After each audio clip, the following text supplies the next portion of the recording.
মৰমৰ ছাত্ৰ-ছাত্ৰীসকল, আগৰ ভিডিঅ'টোত আমি সমাসৰ কিছু কথা আলোচনা কৰিছোঁ। আজি আমি সমাসৰ ভাগবোৰৰ বিষয়ে আলোচনা কৰিম।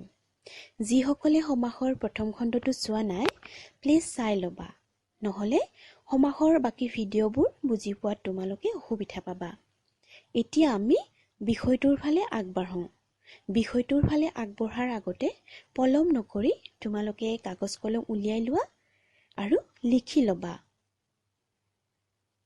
আহা, এতিয়া আমি সমাসৰ ভাগকেইটা আলোচনা কৰোঁ। সমাসৰ ভাগ 6টা। সেইকেইটা হ'ল দ্বন্দ্ব সমাস, দ্বিগু সমাস, বহুব্ৰীহি সমাস, কৰ্মধাৰয় সমাস, তৎপুৰুষ সমাস, অব্যয়ীভাৱ সমাস। এতিয়া আমি আলোচনা কৰিম দ্বন্দ্ব সমাস। দুই বা ততোধিক সংজ্ঞা শব্দ লগ হৈ যি সমাস হয় তাকে দ্বন্দ্ব সমাস বোলে। ইয়াক আকৌ 3টা ভাগত ভাগ কৰা হৈছে। সেইকেইটা হ'ল ইতৰেতৰ দ্বন্দ্ব সমাস, সমাহাৰ দ্বন্দ্ব সমাস, একশেষ দ্বন্দ্ব সমাস।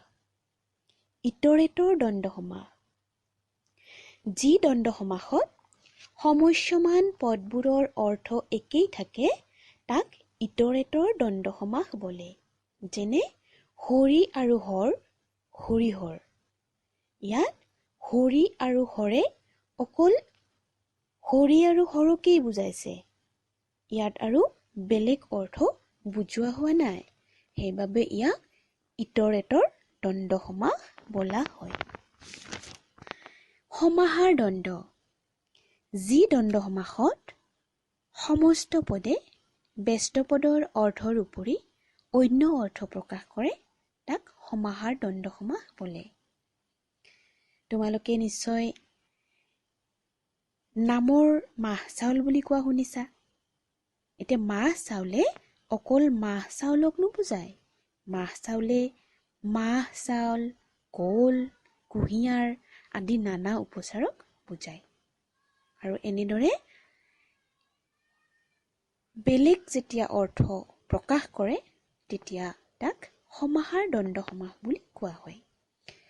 একশেষ দ্বন্দ্ব সমাস যি দ্বন্দ্ব সমাসত ব্যস্ত পদবোৰৰ প্ৰথমটোহে বহুবচন যুক্ত হৈ ব্যৱহাৰ কৰা হয় তাকে একশেষ দ্বন্দ্ব সমাস বোলে।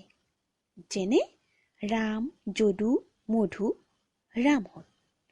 অৰ্থাৎ ৰামহঁত মানে গোটেই কেইজনকে বুজাইছে, অকল ৰামক বুজোৱা নাই। ৰাম, যদু, মধু এই গোটেই কেইজনকে বুজাইছে। ধৰা তোমালোকৰ ঘৰত তোমাৰ খুৰা, মামা, মামী এনেদৰে কেইজনমান আলহী আহিছে। মায়ে ভিতৰৰ পৰা তোমাক সুধিলে, কোন আহিছে বাবা বা কোন আহিছে মা?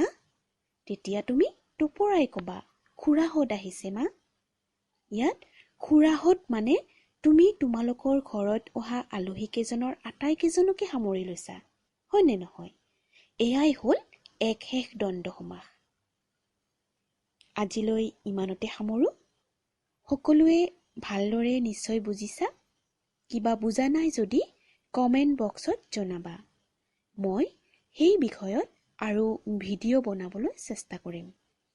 আমি সমাসৰ 3য় খণ্ডত বাকী ভাগকেইটা আলোচনা কৰিম। মোৰ সকলোবোৰ ভিডিঅ' চাবলৈ চেনেলটো ছাবস্ক্ৰাইব কৰিবলৈ নাপাহৰিব। ধন্যবাদ।